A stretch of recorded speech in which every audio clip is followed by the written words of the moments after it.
और साथ ही पल-पल की खबरें आप तक देते रहे। एक बहुत बड़ा बदलाव आज हम पूरे महाराष्ट्र की राजनीति में देख रहे हैं, क्योंकि कहीं पर भी हरियाणा चुनाव के पहले लग नहीं रहा था कि बीजेपी वापस अपने पैर पसार पाएगी। आज पैर नहीं पसारी बल्कि पूरा आसमान भी अपने अंदर समेट लिया। इस प्रकार की विजय हासिल की है। वहीं कांग्रेस जहां सत्ता में बैठने के सपने देख रही थी, सारे सपने धराशायी हो गए। बड़े-बड़े दिग्गजों को आज कांग्रेस की हार का सामना करना पड़े। निश्चित रूप से ये जनता की ओर से बदलाव है कि जो व्यक्ति उस लायक नहीं उसको घर पे बैठा दिया गया और 2 महत्वपूर्ण, एक तो वोटिंग का प्रतिशत बढ़ा, सर्वाधिक प्रतिशत इस बार यानी रिकॉर्ड मतदान अमरावती सहित पूरे महाराष्ट्र में दर्ज हुआ। उसके साथ ही एक बदलाव जो हमें नज़र आया इस बार, हर बार सत्ता के खिलाफ बदलाव होता है, लेकिन सत्ता के साथ में जो बाकी लोग थे उनको हटाने के लिए इस बार बदलाव आया कि एक महत्वपूर्ण सत्ता पूरी पूरी दे दी जाए, ताकि जो महाराष्ट्र का डेवलपमेंट हुआ, जो भी लोगों को लगा उन्होंने अपना मैंडेट पूरा पूरा महायुति के पक्ष में दे दिया। 288 में से 229 सीटों पर महायुति ने विजय हासिल कर ली है। और अब हमारे साथ में आज लप्पी सेठ है, हम प्रेम से उनको लप्पी सेठ बोलते हैं, ऐसे चंद्र कुमार जाजोदिया। युवा स्वाभिमान का जब निर्माण हुआ था तो संस्थापक के रूप में, और आज भी लगातार उनके साथ में जुड़े हैं। हर कदम से कदम मिलाकर उन्होंने उनकी जीत का और हार का सभी में एक समान इनके वहाँ पे संपर्क रहे हैं, और पीछे की राजनीति में अपना महत्वपूर्ण योगदान और महत्वपूर्ण जो मार्गदर्शन रहता है वह करते हैं। रवि राणा के और नवनीत राणा के प्रिय मित्रों में से सारा जोड़ इनका रामदेव बाबा के पास में जाके जुड़ता है सारा का सारा। और आज हमारे साथ में हम जानते हैं कि आज की जीत, लोकसभा की हार के बाद में जो जीत का स्वाद मिला, किस प्रकार देखते हैं? रफी भैया नमस्कार। बहुत बड़ी जी, अभूतपूर्व विजय है ये। जी, आज का दिन पूरे भारतीय राजनीति के इतिहास में स्वर्ण अक्षरों से लिखे जाने वाला है। आज ये जो महाराष्ट्र में इतना बड़ा मैंडेट, जो हम में से कुछ लोग सोए हुए थे, जी, उन्होंने जाग के मतदान करके एक इस देश के लिए, मैं कहूँगा सिर्फ महाराष्ट्र के लिए नहीं, देश के लिए, हमारे आदरणीय पंतप्रधान माननीय मोदी जी, माननीय गृह मंत्री अमित शाह जी, माननीय योगी जी और यहाँ पर आदरणीय देवेंद्र जी फडणवीस एवं आदरणीय हमारे एकनाथ जी शिंदे, इनके नेतृत्व में, साथ ही अजीत दादा पवार, इनकी भी बड़ी भूमिका रही है। जी, इन सबके नेतृत्व में जो जिस ताकत से आज सोए हुए लोगों ने, जो जनता ने मतदान किया और एक अटल विश्वास बताया। देखिए, पहले 60% वोट होता था, आज 65% हुआ। जी। 65% वोट से भैया कितना बहुत बड़ा बहुत बदलाव हम देख रहे हैं। 5% नहीं, 2% अभी से 3% ज़्यादा चाहिए था। 3% के कारण बहुत सारी पिछली बार सीटें हार गई थी, तो 5% वोट में डबल सीटें वापस लेके आ गई है। मैं पूरे गर्व से कहूँगा कि यह हिंदुस्तान में सनातन की विजय है, सनातन धर्म की विजय है आज की। पूरे विश्व के इतिहास में ये जो है, आज हिंदुस्तान में यह जो महाराष्ट्र के अंदर सत्ता आई है, इसको पूरा देश ही नहीं देख रहा है, पूरा विश्व देखेगा और आगे आने वाले समय में इसके विश्वव्यापी परिणाम होंगे। देश के अंदर, प्रदेश में महाराष्ट्र आप जानते हैं इतनी बड़ी भूमिका रखता है सब बात में, चाहे उद्योग है, चाहे रेवेन्यू है, चाहे अंतर्राष्ट्रीय सभी जितने भी व्यापार के केंद्र है वर्ल्ड में, उसमें बम्बई, महाराष्ट्र एक बहुत बड़ा केंद्र है। तो मैं आप सबको धन्यवाद दूंगा कि जिन लोगों ने अपना मत देकर अपना विश्वास प्रकट किया है, उन सबका अभिनंदन। जो लोग नहीं दे पाए हैं कोई वजह जी। से, उनको भी मैं निवेदन करूंगा कि अगले बार डबल ताकत से अपना मतदान देश के लिए करें, अपने प्रदेश के लिए किए, अपने आने वाली पीढ़ी के लिए करो, अपने घर के लिए करो, अपने देश के लिए, अपने प्रदेश के ही नहीं, सिर्फ अपने खुद के व्यापार के लिए, अपने परिवार के लिए मत करिए। और ये मत अब के बार उसी लिए हुआ है। सबको मैं वापस अभिनंदन करता हूँ। लोकसभा की हार के बाद, युवा स्वाभिमान की और लोकसभा की बीजेपी की नवनीत राणा की हार के बाद, आज का जीत जो हुई, किस प्रकार महसूस करते? एक बहुत यानी जहाँ बहुत अपेक्षाएँ थी वहाँ हम हार जाते, और आज एक अभूतपूर्व, शायद इससे पहले इतने इस वोटों से कभी रवि रवि राणा चुन कर नहीं आया। क्या वह हार हुई थी, लोगों ने उसका वापस कि भई हमसे गलती हो गई, इसलिए इतना बड़ा जीत की हासिल की। एक नहीं, परतवाड़ा की सीट जो डमी सीट बता रहे थे, वो नवनीत राणा ने चुन के लाई। केवलराम खाड़े को सर्वाधिक वोटों से लाख 1,05,000 वोटों से चुनकर आए। पूरा नवनीत राणा की वहाँ पे और दरियापुर की मात्र कुछ वोटों से सीट रह गई। वहाँ पे भी यानी मोटा-मोटा जो प्रतिद्वंदी इसमें थे लोकसभा के समय में, सबको रवि राणा ने धराशायी कर दिया। क्या नीति थी ऐसे? नीति बहुत साफ थी चंदू भैया। लोगों ने नौटंकी करना और अपना खून का पानी करके मेहनत करने वाले ज- जमीन पर उतर के हर समय लोगों के लिए उपलब्ध रहना, अपने सुखों का त्याग करके लोगों के लिए हरदम काम करते रहना, इन दोनों के बीच में जो फर्क है वो दूध का दूध और पानी का पानी कर दिया है। जी, अभी आपने पूछा था कि भाई लोकसभा की हार, देखिए कभी कभी कुछ गलतियां लोगों से होती है। जी, मैं पूरा तो राजनीति में इतनी जानकारी नहीं रखता हूँ, लेकिन इतना ही कहना चाहूंगा सरल साफ शब्दों में, हर रात की एक दिन होती है। अब रात ढल चुकी है, अब सब तरफ खुशी का आलम है, सुबह की भोर हो गई है, एक नया सूरज उगा है। अब नवनीत राणा केवल महाराष्ट्र नहीं, इस देश की राजनीति में अपनी बड़ी भूमिका निभाएंगी। बहुत से लोग बोलेंगे कैसे, वो पहले ही केंद्र में मिनिस्टर बनती, यहाँ पर देश की राजनीति में भारतीय जनता पार्टी ने पूरे सनातन के लिए एक बड़ा चेहरा इस देश का बनती, एक पूरे विश्व में। लेकिन किन्हीं कारणों से उस समय एक छोटा सा ठहराव आया, लोकसभा में हार के माध्यम से। अब जो जीत हुई है पूरे जिले में नवनीत राणा के नेतृत्व में, और रवि राणा जो एक अजात शत्रु बन के उभरे हैं, एक चाणक्य ही नहीं, मैं कहूँगा राजनीति के एक बहुत कुशल जाने माने, मैं कहूँगा कि चंद्रगुप्त, जिनको कोई हरा नहीं सकता, और इतने ज़्यादा वोट से जो चुन के आए हैं। और अभी आपने थोड़ी देर पहले पूछा था कि क्या वो मिनिस्टर बनेंगे। रवि राणा कोई मिनिस्ट्री के मोहताज नहीं है, वो दसों मिनिस्टर उनके जी। साथ में रहते हैं, उनके आदेश का पालन करते हैं। तो मिनिस्टर तो वो ज़रूर बनेंगे, लेकिन जनता के लिए और ज़्यादा और ज़्यादा और ज़्यादा वो काम करेंगे, लोगों के दिलों पे राज करेंगे। और लोगों ने उनको इतने भारी बहुमत से चौथी बार विजयी बनाकर ये साबित कर दिया कि रवि राणा लोगों के दिलों के सिर्फ मिनिस्टर नहीं है, वो सब कुछ है उनके दिलों में। और आगे भी वो ऐसा ही काम रवि राणा, नवनीत राणा और हमारे सभी सनातन धर्म के प्रेमी करते रहेंगे, ऐसी शुभकामनाएं। चुनाव जब आता है यानी हमने पिछली बार भी चुनाव देखा था रवि राणा का, लोकसभा का भी चुनाव देखा, उसके पहले भी देखा, पहला चुनाव भी देखा। सब चुनाव में हम हर बारीकी से नज़र पहली बार जब चुनाव लड़ा तो यानी 5,000 10,000 वोट ले लेगा, लोग गिनती में नहीं मान रहे थे। और जब जीत हासिल हुई तो समझ नहीं आया कि ये क्या जुगाड़ था।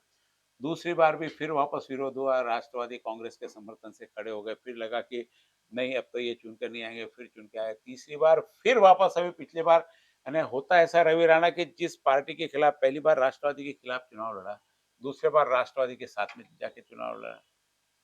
तीसरी बार चुनाव फिर लड़ा यानी उनका विरोध था, उनके साथ में जाके चुनाव लड़ के उनके खिलाफ में लड़ लिया।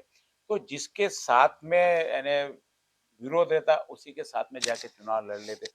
अभी पिछली बार बीजेपी और सेना के खिलाफ चुनाव लड़ा था, इस बार उनके साथ में चुनाव लड़ लिया। यहाँ तक कि जो प्रस्थापित रहते हैं, उनको भी उस रास्ते से यानी अर्जुन को भी बाहर कर दिया। वहाँ दरियापुर में बचा-कुचा यानी जो बेटे को ला रहे थे, उनको भी वहाँ से साफ कर दिया। बच्चू कडू को साफ कर दिया राजनीति से, यशोमती को साफ कर दिया राजनीति से। एक साथ में कितने शिकार किए, ऐसा क्या जुगाड़ होता है इनके पास में? मैंने इसके पहले भी बहुत स्पष्ट कहा चंदू भैया कि जो लोग मेहनत करते हैं जमीन पे उतर के, नहीं, तो मेहनत तो बाकी लोग हाँ भी करते नहीं हैं ना, करते लेकिन हैं, जो लेकिन सफलता जिस ढंग हाँ से हासिल कर लेते कहो या छीन लेते दूसरे के हाथ से, वो नहीं, क्या जुगाड़ है? मैं इसे छीन लेना नहीं कहूँगा। जी, मैं यही कहूँगा कि अगर हम सब सकारात्मक राजनीति करें, विकास की राजनीति करें, तो कोई किसी से कुछ नहीं छीन पाएगा। लेकिन बहुत ज़्यादा क्या होता है कि लोग एक-दूसरे की आलोचना करने में, एक-दूसरे के पाँव खींचने में, एक-दूसरे की बुराई करने में, या जाति या धर्म की या कोई स्पेसिफिक जाति की राजनीति करते हैं। तो रवि राणा और नवनीत राणा दोनों ही अल्पसंख्यक है एकदम ही। इनके मैं नहीं समझता हूँ कि 100 यहाँ से ज़्यादा वोट भी नहीं हाँ, है। 1% भी नहीं है, 0.01%, लेकिन जो मेहनत करते हैं, जो काम करते हैं और जो विज़न है, वो इनका किसी के अंडर में काम नहीं कर सकते। मैं एक दोनों के स्वभाव की विशेषता जी, बताऊँगा कि वो दोनों एकदम आप कहते हैं ना कभी इस पार्टी के साथ थे, कभी उस पार्टी के। बात पार्टी की नहीं है, उनकी अपनी एक विचारों स्वतंत्र की है। पार्टी है, युवा स्वाभिमान पार्टी। नवनीत राणा भी अभी तक उसी में थी, कुछ समय पहले वो भाजपा में गए। भाजपा हमारी पेरेंट्स पार्टी है। भाजपा में भी बचपन से ही 45 साल से अखिल भारतीय विद्यार्थी परिषद से जुड़ा हूँ। तो मैं जी, जानता हूँ कि सनातन क्या होता है, ग्राउंड लेवल पर काम कैसे होता है, क्या होता है।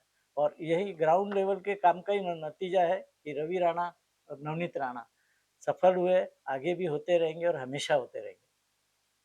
देखिए लगती भी है। अब जैसे आपने बताया कि महाराष्ट्र की राजनीति, अमरावती की राजनीति, अब अमरावती की राजनीति में कितने दिग्गज इनकी प्रतिस्पर्धा में थे। मैं बात कर रहा हूँ दिग्गजों की। बच्चू कडू राज्य का नेता है, मुख्यमंत्री बनेंगे, इस प्रकार का उनका था कि मुख्यमंत्री बनना है और बिना उनके सरकार नहीं बनेगी। यशोमती ताई ठाकुर पालक मंत्री रही, कैबिनेट मिनिस्टर रही है और कांग्रेस में महिला नेता में सबसे आगे है। दोनों धराशायी हो गए। उधर राजकुमार पटेल यानी बच्चू कडू के साथ वाला, उनको भी कहा था, उनको धराशायी कर दिया। तो ये सब चीज़ें अब एक चेहरा बचता है अमरावती में सारा का सारा, नवनीत राणा, रवि राणा का। किस प्रकार अमरावती को देखते हैं आप? क्योंकि अब नवनीत राणा तो चुनाव हार गई थी लोकसभा का, अब आप दूसरे रास्ते से कहीं से जो आपके बातों से लग रहा है कहीं तो दूसरे रास्ते से जाके अपना पद वापस हासिल कर लेंगी। अब अमरावती के बारे में दोनों को फिर क्या सोचना है? क्योंकि प्रतिस्पर्धा में कोई है नहीं, यानी अब आप किसको ये नहीं बोल सकते कि उसके कारण हो गया। हर बार हम किसी का आरोप लगा देते, इसने कर दिया, उसने कर दिया, उन्होंने कर दिया। अब पूरी ज़िम्मेदारी आपकी बनती है। मैं आपकी बात से सहमत हूँ, लेकिन मैं अभी भी पुनश्च वही बात दोहराना चाहूँगा चंदू भाई कि अभी हमको आगे विकास की बात करना है, जी। हमको कोई बदला लेने की बात नहीं करना है, हमको किसी से कोई ये दुश्मनी चुनाव की बदला बात लेने के नहीं लिए कर था? नहीं, नहीं जी, था। जैसे आपने कहा बदला नहीं, नहीं नहीं, लेना है करके। वही लोग बोल रहे थे अभी, बहुत सारे लोग ऐसा नहीं, बोलते गाँव हैं में चर्चा आपस में। ये है कि तो हार का मेरा भी बदला लिया है, जिसने हिंदुत्व के खिलाफ किया उससे भी बदला लिया है, जिन्होंने टाँग अड़ाई उससे भी बदला ले लिया। एक साथ में कई शिकार कर लिया। अपने चुनाव के साथ में दूसरों के चुनाव में भी दखल-अंदाज़ी करी है। मुझे राजनीति का ज़्यादा ज्ञान जी, नहीं है, मैं बहुत सीधी और सरल बात करता हूँ। मैं इतना ही कहना चाहूँगा कि जो लोग हारे हैं, वो अपनी हार से कुछ सबक ले लें और जीवन में कुछ ऐसा काम करे आगे, क्योंकि आज कोई यहाँ समय समाप्त नहीं हो गया है। देखिए, मैं सिर्फ़ जीतने वालों की बात नहीं करता हूँ। जी। हमेशा जो लोग हारते हैं ना, उनकी भी हमने पक्ष देखना चाहिए। वो जो भी वजह से हारे हैं, उसका उन्होंने अच्छे से विश्लेषण करना चाहिए और आगे वापस से एक अच्छी विकास की, एक सकारात्मक, एक जनसेवा वाली राजनीति करनी चाहिए। और रवि राणा, नवनीत राणा का मैं आपको आज ये गारंटी देता हूँ कि अब वो सब बातें भूल चुके हैं ये। जी, अभी उनको किसी से कोई बदला या कोई इस तरीके की कोई बात नहीं करनी है। अब वो आगे सिर्फ़ और सिर्फ़ इस हमारे महाराष्ट्र प्रदेश, अमरावती जिला ही नहीं प्रदेश और नवनीत राणा देश के विकास के लिए एक अच्छा काम करेंगी और इस जिले को वापस से जो हमारी रफ्तार रुक रही थी, उसको वापस से 100 गुना बढ़ा के हमारे सब यहाँ के जो व्यापारी भाई है, किसान भाई है, बेरोज़गार है, नवयुवक है, महिलाएँ हैं, सबके लिए कुछ न कुछ अच्छा उनके जीवन में करने के लिए वो पूरी जनसेवा की भावना से काम करेंगी।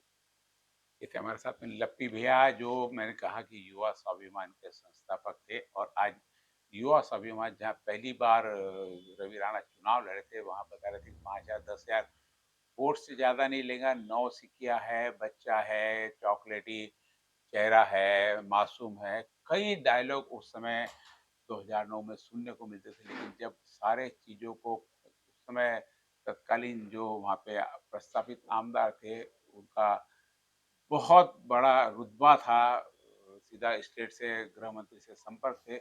उसके बावजूद उन्होंने सारी इन चीज़ों को देखते हुए वहाँ पे जीत हासिल की थी और उसके बाद लगातार जीतते गए और इस बार की जीत ने अगले शायद मुझे लगता है कि 10-15 साल की राजनीति उनके लिए बहुत आसान कर दी है। जो अभी एक बार नवनीत राणा हार के बाद में जो उसमें उनमें बदलाव और जिस ढंग से उन्होंने एक नहीं पूरे अमरावती में मात्र एक दरियापुर की सीट छोड़ के पूरी की पूरी सातों सीटें यहाँ पे महायुति की है, जिसमें बीजेपी का बहुत अच्छा रोल रहा। साथ में अमरावती की इसमें रवि राणा के साथ में अमरावती की बीजेपी का मुझे लगता है कि इस बार काफ़ी सक्रिय रोल रहा है इस चुनाव में।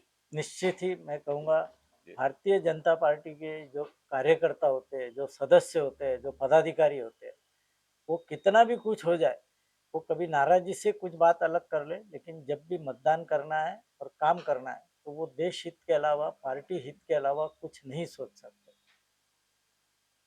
इथे लप्पी भैया जो युवा स्वाभिमान के रवि राणा की बात कर रहे थे और बहुत आशातीत है आगे के लिए होना भी चाहिए क्योंकि इतनी बड़ी देखो जीतना तो था ही रवि राणा को लेकिन इतनी बड़ी जीत और साथ में जितने उन्होंने उम्मीदवार सजेस्ट किए भाजपा में केवल राम काड़े रवि राणा नवनीत राणा की सिफारिश है प्रवीण तायडे, रवि राणा की सिफारिश है, जहाँ सिफारिश नहीं चली वहाँ पे रवि राणा ने अपना खुद का युवा स्वाभिमान का उम्मीदवार खड़ा किया और जो युति ने उम्मीदवार दिया था, बहुत बड़े अंतर से दोनों का डिफरेंस रहा। 20,000 के अंदर युति के उम्मीदवार को वहाँ वोट मिले, वहीं जो बुंदेले था, काफ़ी अच्छे वोट लेकर सेकंड नंबर पे रह गए और इतनी बड़ी जीत और इतना बड़ा भाजपा का प्रतिशत अमरावती में पहली बार हुआ है और इसके लिए निश्चित रूप से कारण नवनीत राणा ही है। बहुत-बहुत धन्यवाद आपका अ, और बहुत-बहुत बधाई भी आपको कि आपकी ने बहुत महत्वपूर्ण जीत हासिल की है। सबको इस जीत का श्रेय सबका है। मैं सबको पुनः बधाई देता हूँ और आगे भी कहूँगा इसी तरह से अपने मताधिकार का देखिए पंत प्रधान का भी एक मत जी, है, राष्ट्रपति का भी एक है, मुख्यमंत्री का भी। तो सब लोग अपने एक मत को सोच समझ के दें। धन्यवाद। धन्यवाद जी।